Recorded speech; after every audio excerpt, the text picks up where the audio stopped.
I want to thank my good friends, Chairman Fluger and Chairman D'Esposito, for putting this important hearing together during National Police Week, and especially to my fellow Long Islander, Chairman D'Esposito, who's a former NYPD detective and chief of the Island Park Fire Department. Thank you, Mr. Chairman, for your dedicated service to our community, but selfishly for bringing your experience to our committee today. I also want to thank our witnesses for being here. Chief, Sheriff, Commissioner, thank you especially for your service to your communities and to our country. You keep our children, our families, our communities safe every day, and this committee appreciates that. I have the privilege of representing New York's 1st Congressional District, where the east end of Long Island, Suffolk County, and the Suffolk County Police Department is home to 2,700 sworn police officers, 600 civilian members, and 400 school crossing guards. We also have the Riverhead, Southold, Shelter Island, East Hampton, and Southampton police departments in my district as well. And they, like you, serve every day to protect their communities, and we appreciate them as well.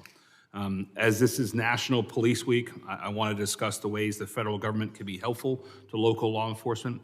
As my colleague from Rhode Island said, we want to be solutions-oriented.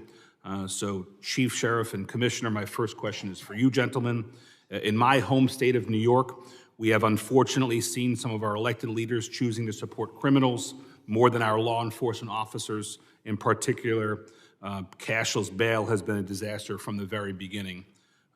My question is, what would morale look like for your departments, for your officers, for your deputies, if they knew a criminal they had just taken in would be released nearly hours later with no incentives to show back to court?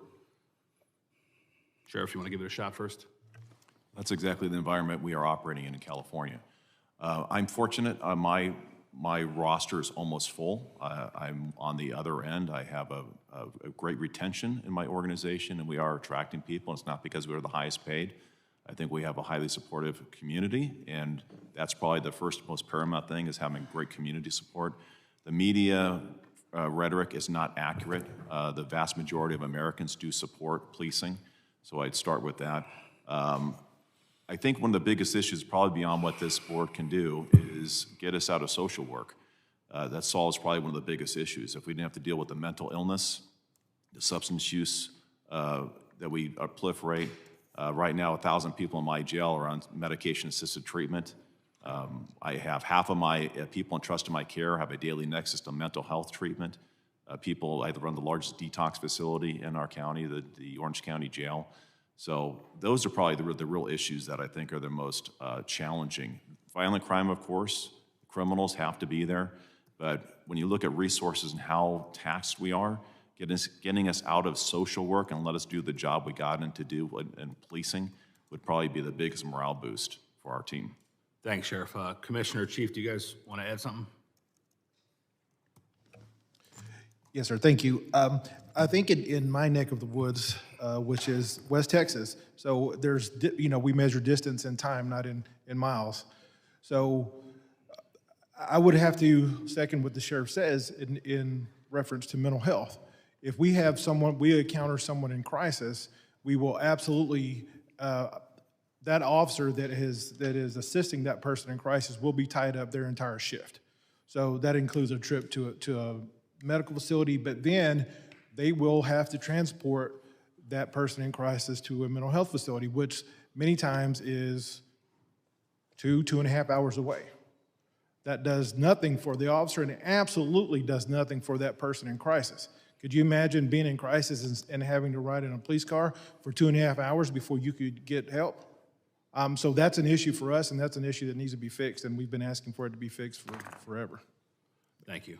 Commissioner? Certainly in my area, we have dangerous hearings, which we still do. So, if someone actually were to do a heinous crime, we don't have that trend right now of them being released, but we do have issues around juveniles. And the fact is that they might be involved in, certainly multiple gun arrests or things of that nature where they're not held at all. And not saying that it should be, but around juvenile crime, that's a different issue that we're facing, and really, that has issues. As far as morale, concerning around the mental health challenges, I think that we all face in every jurisdiction. we'd love to be out of the business of dealing with folks that had mental illness, but the reality is I don't know how we can, because virtually every call we go to, in some way, shape, or form, it seems like it pops up. So if our officers aren't informed in some way, you know, I'm really afraid of what the outcome might be. So we're always going to have the challenge of making sure that they're trained around some of these issues. Thank you. My time has expired, Mr. Mangual. I apologize. I had another question for you, but maybe we'll get you on a future round. I yield back, Mr. Chairman. Thank you, Mr.